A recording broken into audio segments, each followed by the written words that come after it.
Thank you for being with me this morning. I'm sure you're very busy. I've seen and I've read many of the things that you have been involved with and that you're involved with now. There's a very good bio video of you. I think it's on Vimeo. I think it's maybe on Vimeo, and it has like some great pictures of I'm assuming of you growing up and cultural dancing, as well as some of your professional accomplishments and things like that. So it is a big privilege and honor for me to talk with you, and I really appreciate your time. So I just wanted to start off and say thank you. Thank you for reaching over. I mean, it's how we continue with our own culture and really how we stay connected as a family. Mm-hmm. So my very first question of all the questions I have, my very first question, I guess maybe much more of a comment, is although I've suspected that it's been used, you're the only one that I've ever seen use the title Gura with the A. And I was immediately sort of attracted to that. And as I had mentioned, I first got to see video of you and kind of hear your voice in your presentation with Guru Inasanto. But as I looked more, because I was like, oh, what is she? I wonder what sort of Kali tradition Gura Rosie comes from. And I had not heard of the Kamatuuran, is that how you pronounce it? But I soon found that is in the lineage of Ben Largusa and Flora Villabreo. So I myself am very excited about that. In the Inasanto family, that's a very revered, Guru speaks so highly of Grandmaster Flora Villabreo and Ben Largusa, and it was obviously they were very influential to him. But I'm very curious about how you got started with that and your history in training our Filipino martial art of Kali. Okay, so I'm gonna take you back.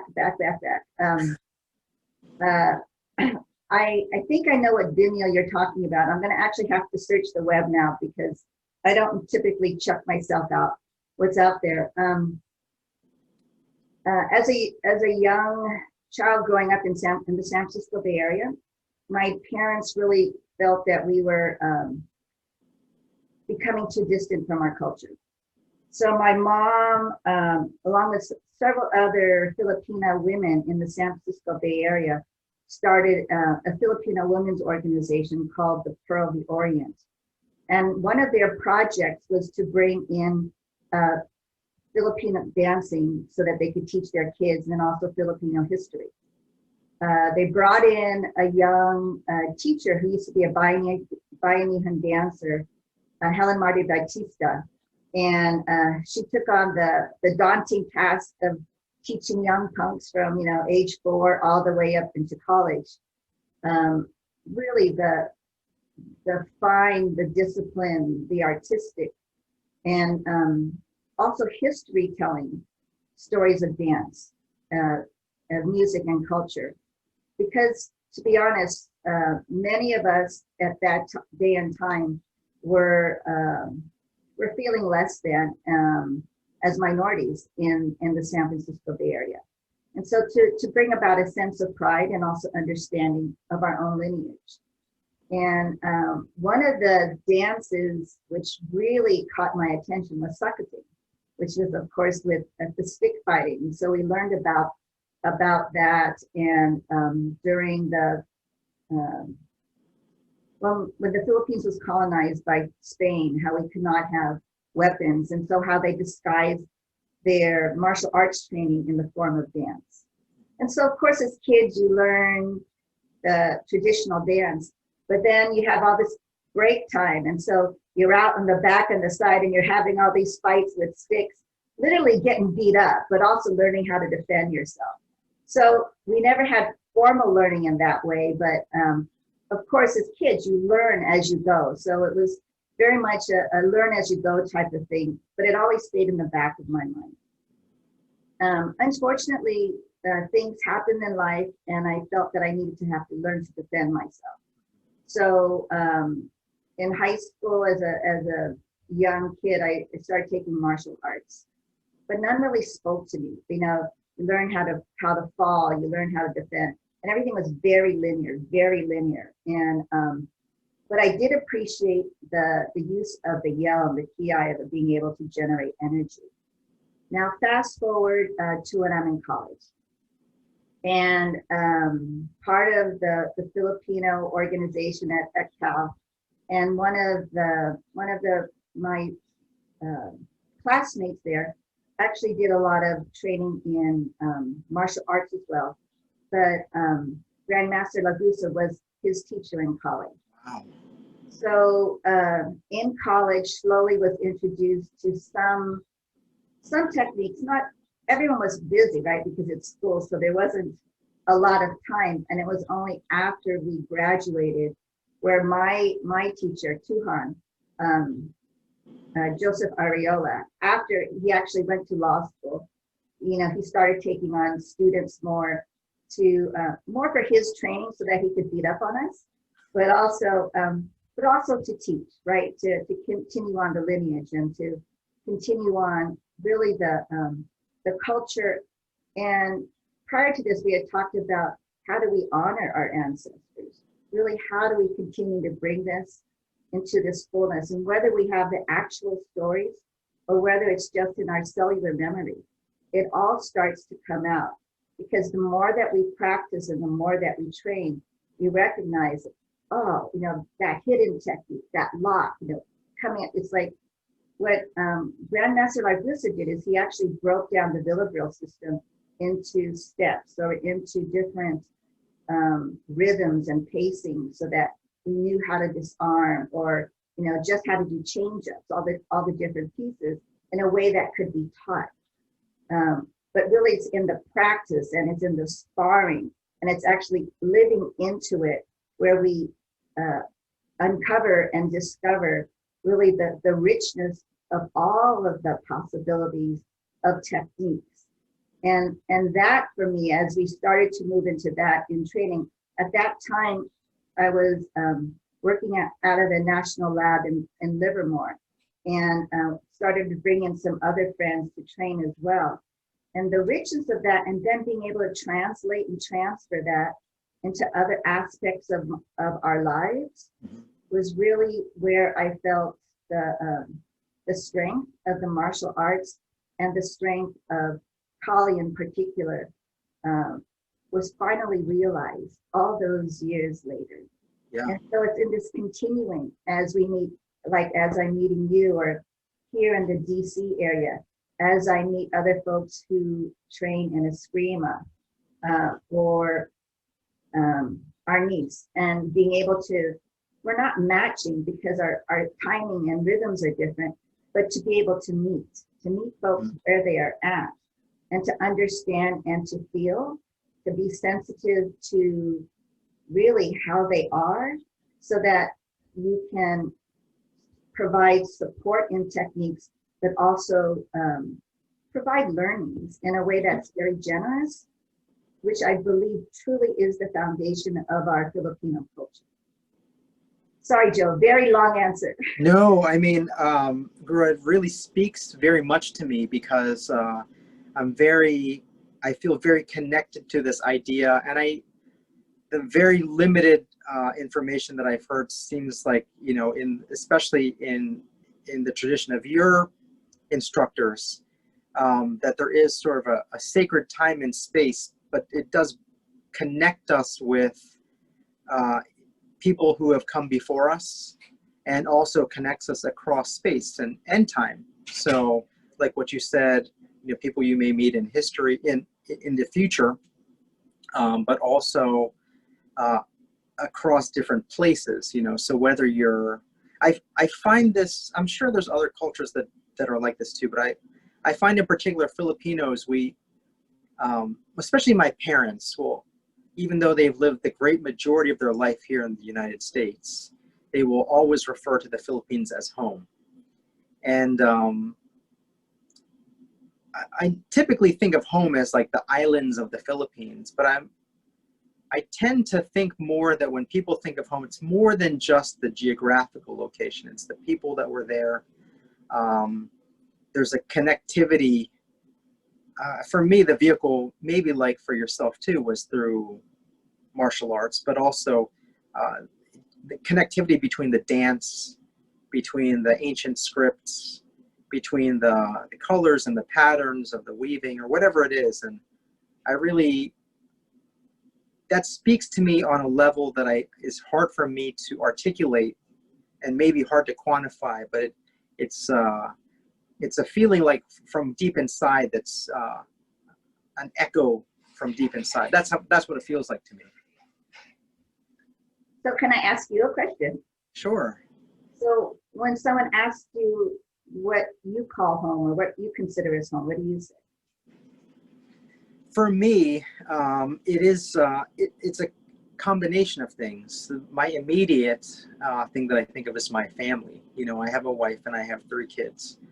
And so being with them is important. But we also live with my parents, actually. So in our physical home, and although we lived many years in California, you know, I was born and raised in Maryland and in Baltimore County. So it's a combination of those things too. The interesting thing is, for someone like me that was born and raised here, especially in Maryland, with not in the 80s, with not necessarily the same activity or vibrancy of a Filipino community, most of what I think of home is, you know, that as far as my Filipino identity really is with my family. So I don't call the Philippines home like my parents would call it home. I will have to say there is something about going to the Philippines, just like in the times when we've gone to Hawaii, because we went there last year just for a family vacation. I can't really describe it other than that there is something that feels like home there too. And I'm very, very much into, just so in full disclosure, I'm very much into, you know, sort of the mythology and the lost continent of Mu and sacred geometry and the Manghilot and, like, you know, like the pre-colonial forms of knowledge and third eye. And so I sometimes attribute it to those kinds of things, but I'm very fascinated and interested in those kinds of things. Which island did you go to? We went to, this time we were just in Oahu. But before, for our honeymoon, we went to Oahu, but most of the time we were in Maui. So, yeah, I can't describe it. It just, I can't describe it, but it feels qualitatively different. We resonate in the same space. Yeah. Definitely. In 2003, I started to train out of a Zen temple in Oahu. Uh-huh. And when I remember first going through the gates of the dojo at the temple, and it's in Oahu at the end of Kalihi Valley, and Kalihi Valley very Ilocano, and I'm Ilocano. Mm-hmm. So, you know, even as we're driving through, and you're going through a winding road, and the road's getting smaller, you might see a car that was left there to rot or something to the side. And you're going up, and then all of a sudden the area opens up, and you're actually at the Zen temple. And going through the gates of that temple, even more so, I felt the same as you as far as when I'm in Hawaii, and I'm in Hawaii a lot, but going through that was like, you could feel the years of martial arts practice coming from the dojo. You could feel the solid steadiness of the diligence, the practice. You know, and really the sharp clarity, and that was refreshing, because in moments when you're navigating through different areas, to really have a space where everyone is aligned with discipline and rigor and values of how to treat others was like, okay, I could definitely come back here again and again and keep training. And I have. So yeah. I do appreciate what you've mentioned and understand it completely. Yeah. Well, there's a tremendous tradition of martial arts in Hawaii, even even way beyond Filipino martial arts. But you know, my understanding, and I hope I am correct, or at least respectful in trying to remember, is that Flor Villabreo was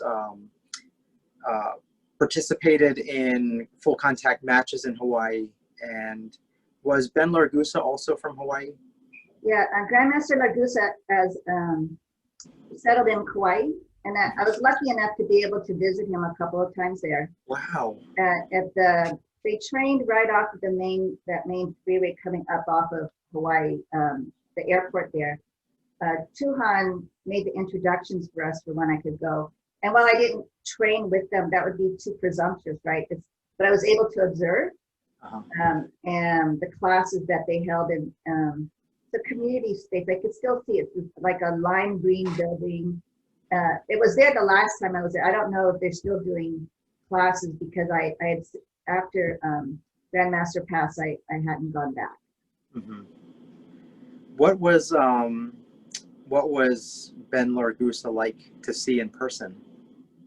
You know, my Tuhan, they had a good relationship, you know, as far as, and they, I don't know if they spoke often, but they spoke regularly. Mm-hmm. So everything which had been relayed to me was evident in a way which, you know, of not, I wouldn't say humble, but there's a confidence there that where you don't have to exude power. In so many spaces here in DC, people are, you know, kind of like braggarts and, you know, walking, and, you know, with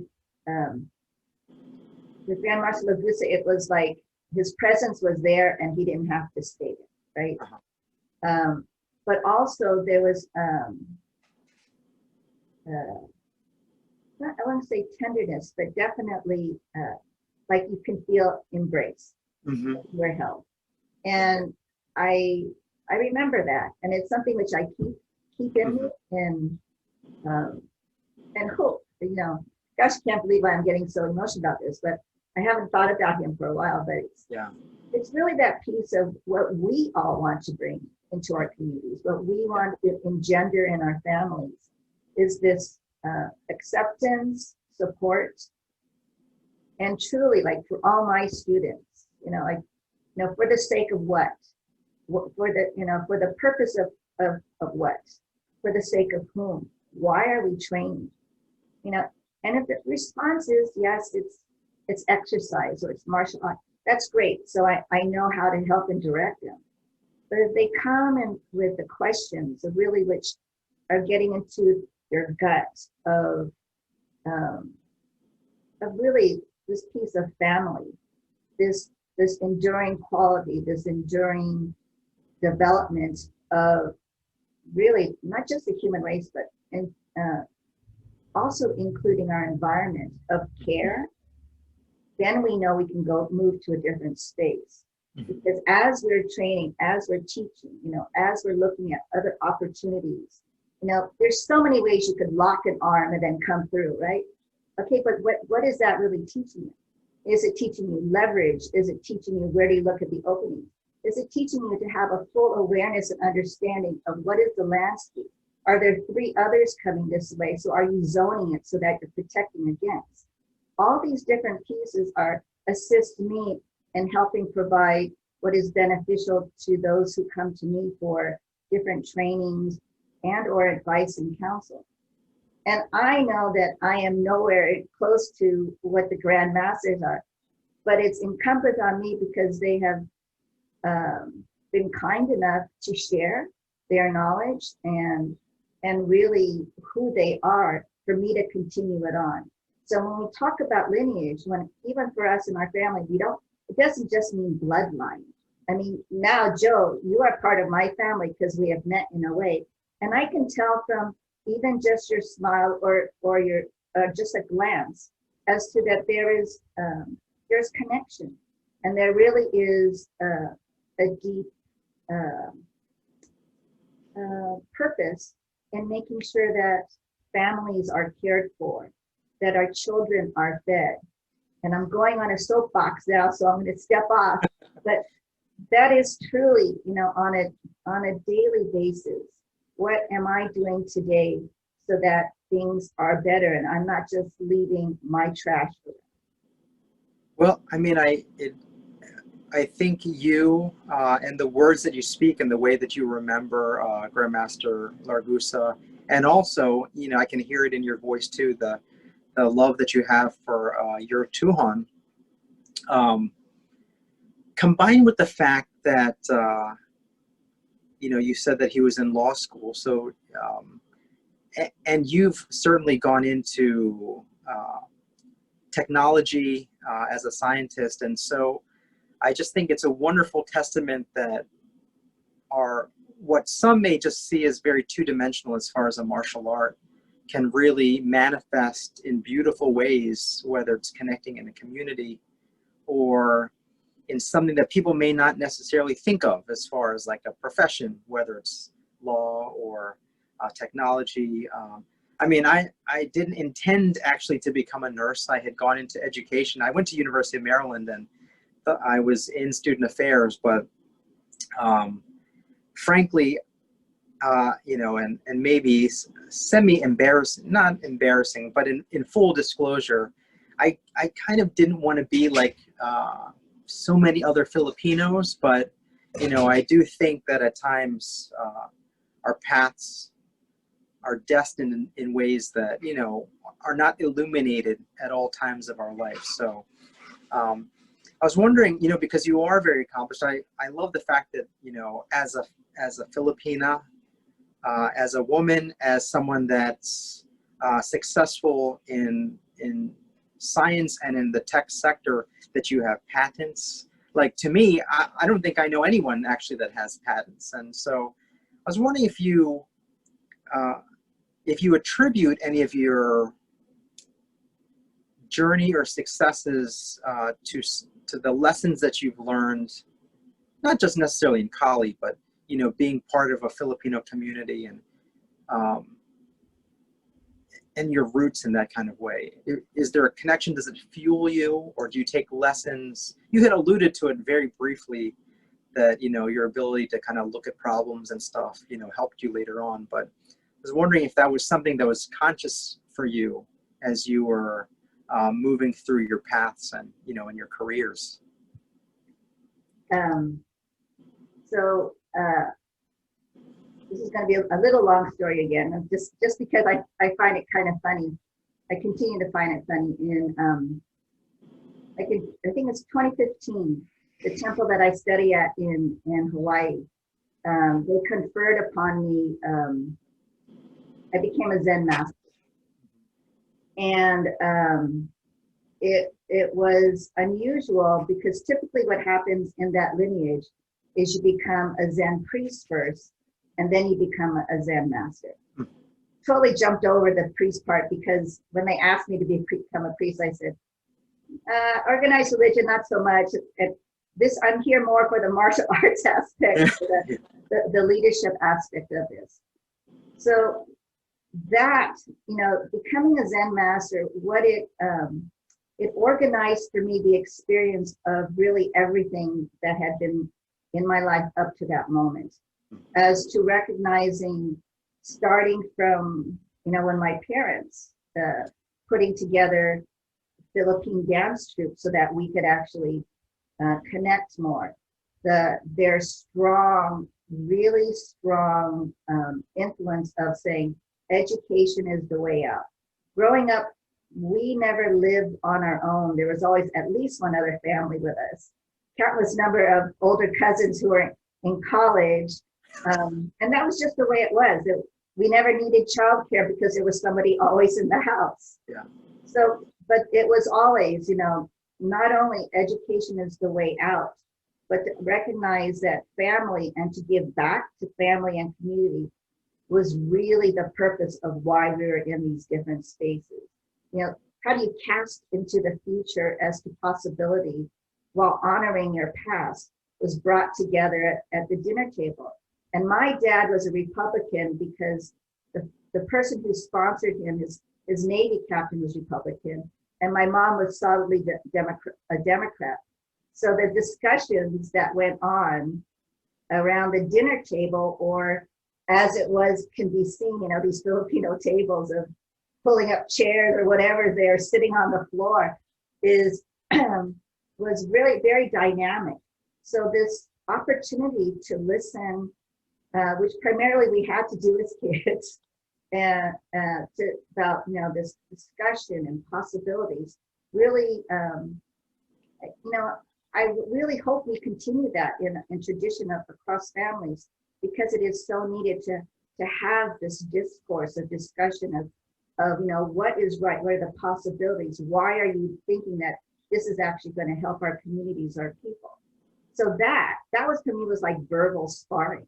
Yeah, I was just about to say that. That's what it sounds like. So this verbal sparring, and those that were more prepared, or were able to, and you could almost, like I talked about, how to use zone, how they put people around the table, so that the discussions could happen. It was actually kind of brilliant, right? So those pieces of, as you move forward, all these things that you don't think are part of your learning or education, just because it's part of life, as you start to think back, oh, that's why that worked out.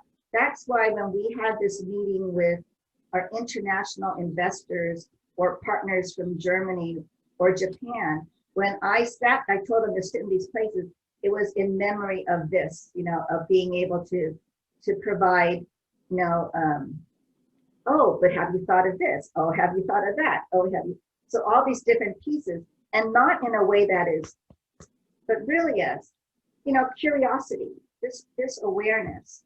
So it's those pieces as, we move forward. Of course, there is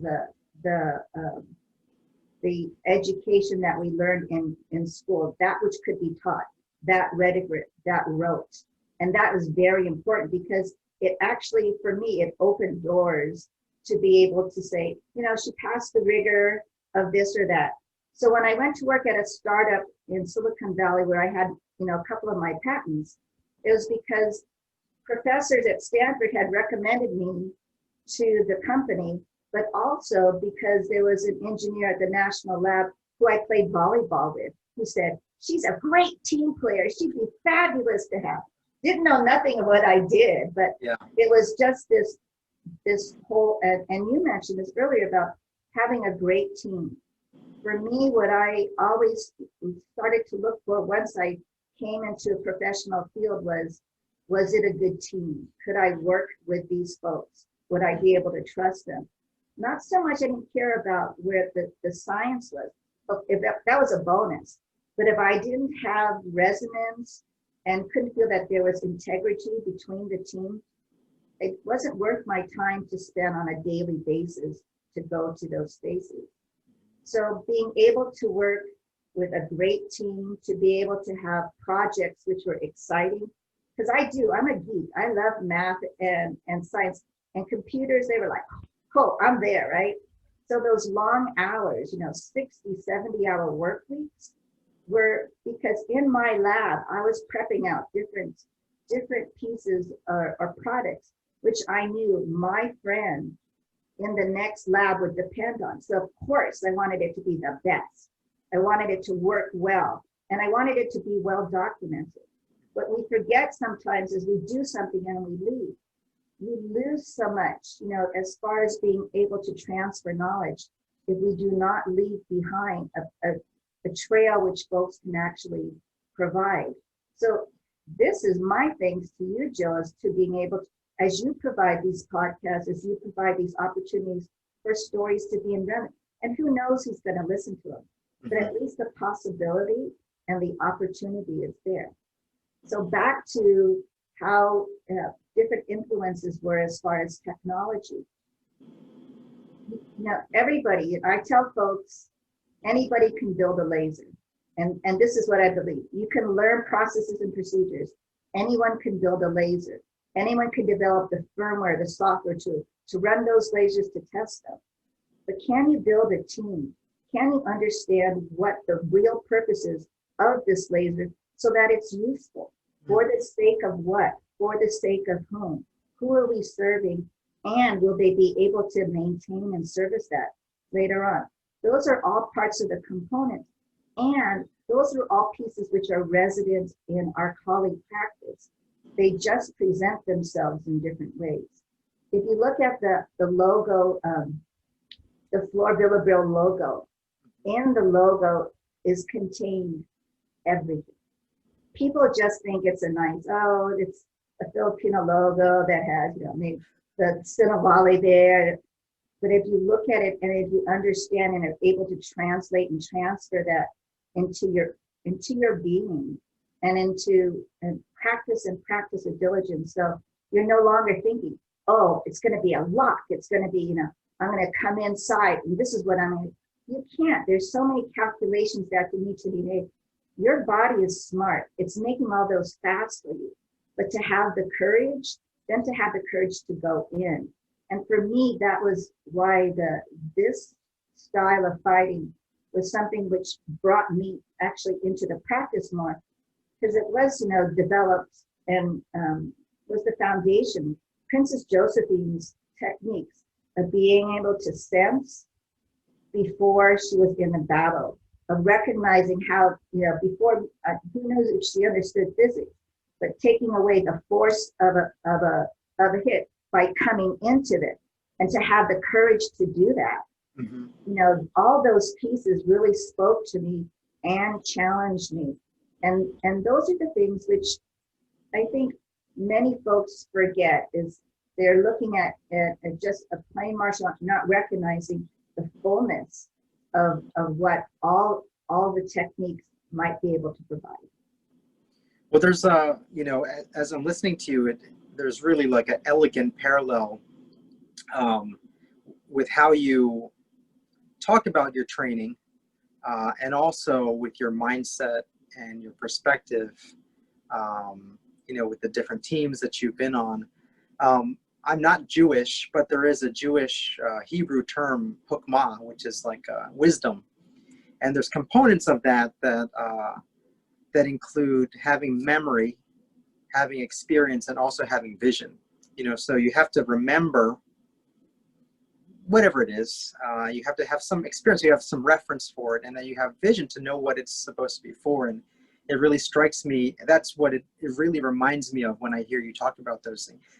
The vast chasm of difference between knowledge and wisdom, with wisdom being sort of like a knowledge that's couched in context and with purpose. And I do think that's something in our Filipino martial arts that are very familial or tribal at times, because it's, as much as it is about me or about you or about any other individual, it's simultaneously about, I really loved what you said about casting into the future, but also remembering our past, because we still bring people with us and we all go together.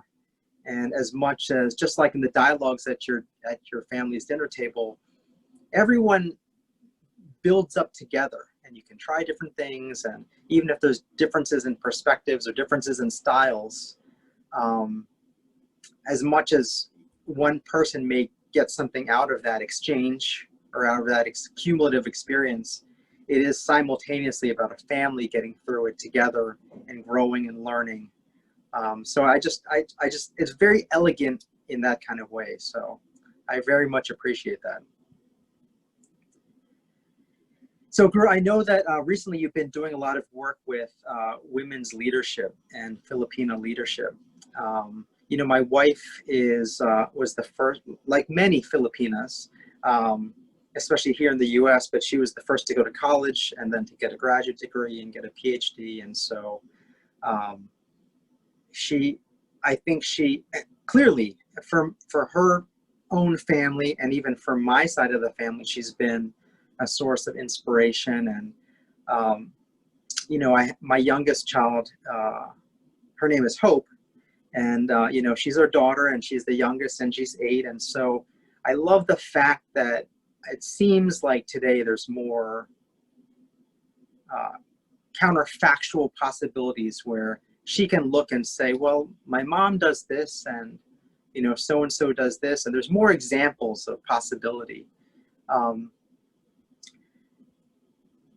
I'm sort of like taking, I intended this purely as a question to ask you about your work with Filipina leadership and Filipino leaders, but I'm very interested in that because I feel like that's a valuable resource that, I would very much like to be able to show my daughter. And I was wondering if you could talk about the work that you do in that respect and how that can maybe pave the way or illuminate the way for some of our young Filipinos that are growing up and coming up in our society today.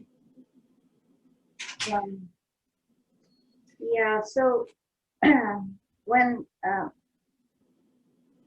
it became financially possible, I mean, because of my training in Hawaii, but also really in surveying what was happening in society, my patents were great because they allowed me to become financially stable ahead of time.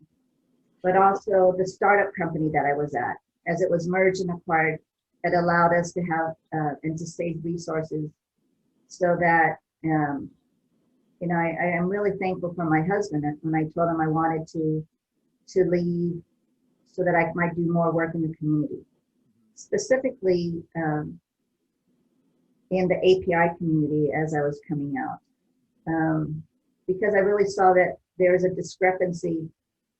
In Silicon Valley, there are so many Asians, not PIs so much, but Asians who were moving ahead. And I could actually see disparities within, when you desegregate who those folks were, there was a definite discrepancy.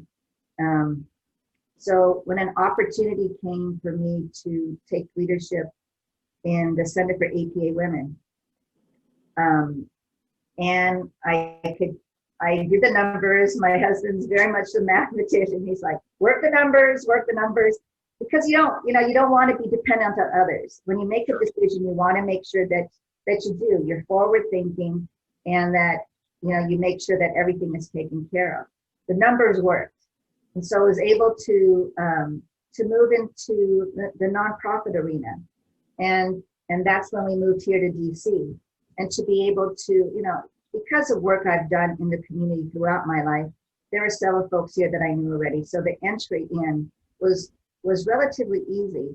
And to be able to meet folks in different organizations, to be able to form partners and alliances, which actually would help lift,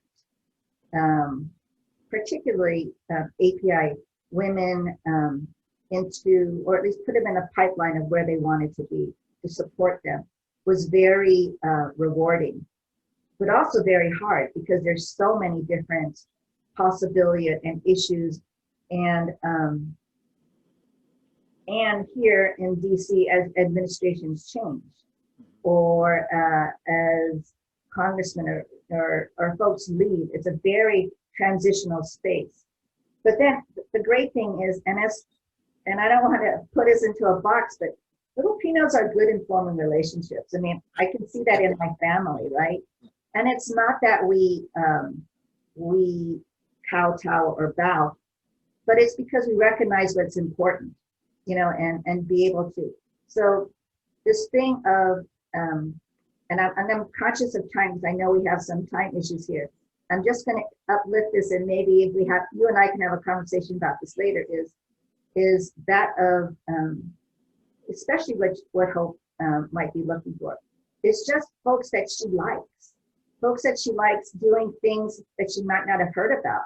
So providing those opportunities for women who are further along in their careers to come in and to kind of like be that bright model, not the model minority that we have been placed on, but someone who has family values, someone who recognizes the importance of hard work and recognizes the privilege that we have had. So to not hold it to ourselves tightly, but to once again to recognize that it's something which we need to be generous about in our space. Mm-hmm. So yeah, there's so many possibilities of different programs. Like here in the DC area, there's AA Lead, which really speaks to the young APIs in middle school, high school, to be able to provide them with those possibilities. Happy to talk to Hope or to be part of any discussion. Yeah, I mean, really what I'd love to do is, you know, take the family and meet you down in DC. And well, I mean, yeah. Later, Wonderful. we're Yeah. not masking. Yeah. I guess the last question, at least that I have for today's today's discussion, is I love the fact that I really do. Of course, there's lots of challenges, but I really do think that there's so many wonderful things about social media and virtual connection, and for all the challenges that it has. I was just talking to someone the other day. If COVID had happened when I was in high school, for instance, or younger, I have no idea what we would have done. People didn't invent Zoom and Google Meets and, these things because of COVID. These were structures and systems that were already developed, at least mostly developed, and that we can utilize them now. And so in a Filipino identity and activism lens, I think it's wonderful that there's so many opportunities for people to find out about our people and our cultural and our culture and our heritage. Obviously, those of us that come from a Kali background, I think we highly value it. I was wondering if you have any thoughts about if you think Filipino martial arts and training in Kali is still relevant for youth today, especially as a vehicle for growth and identity. Obviously, it has been for me, but do you think that that's the case? I do, but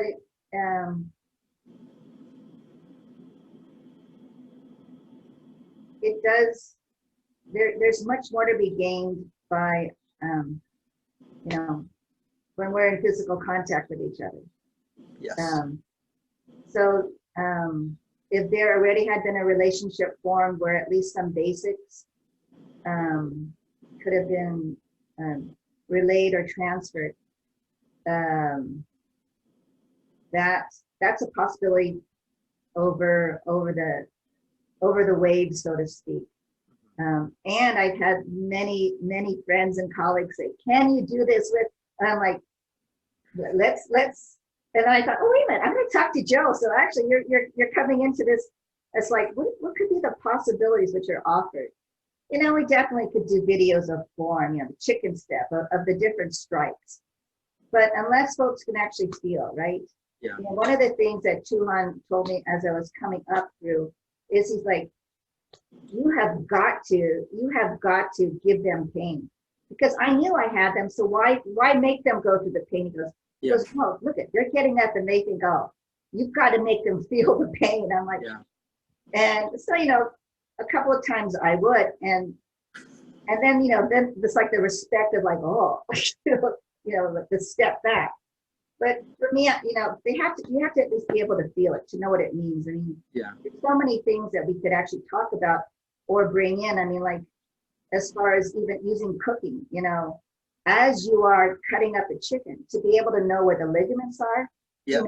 When you actually lock a joint, what does that mean? You can teach all of that to a chicken, right? So yeah. I've been thinking about that, how to do that with the kids, and I thought, well, but I don't really want them to have a knife, right? So all these different ways and possibilities. So the short answer is yes, I still think it can be relevant.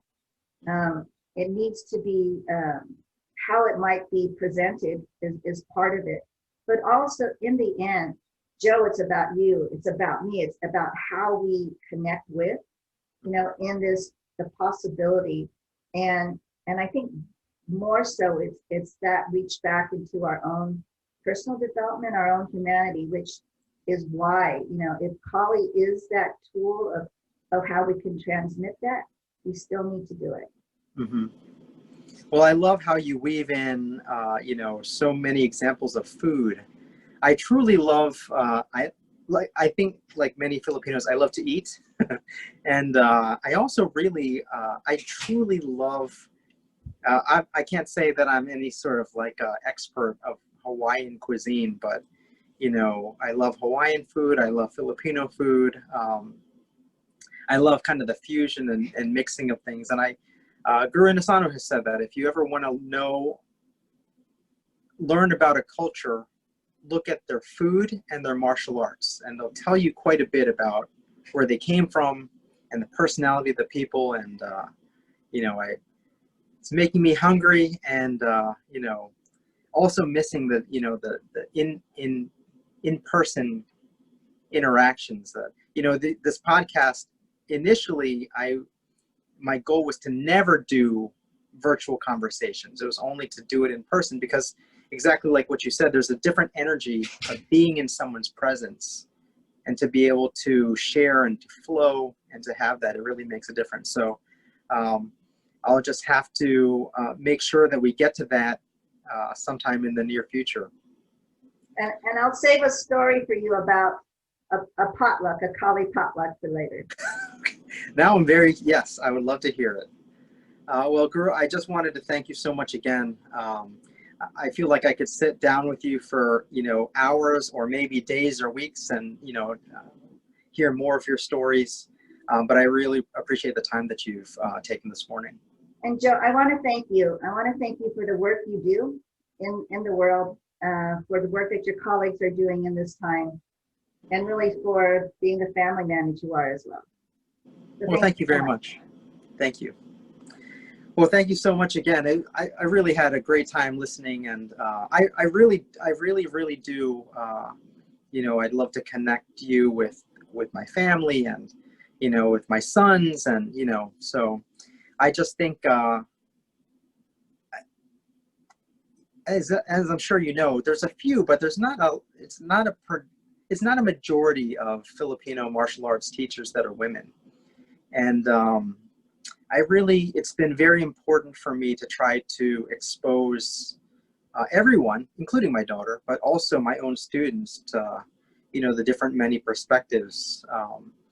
You know, Tohon Arlene of Paquita Tertia, you know, she came out. We started a little Filipino cultural school, and you know, she had come out and she was wonderful with the kids, and I just think, you know, I love all of it. And I love making the connection and talking to new people. So, you know, again, I just want to thank you so much. Thank you.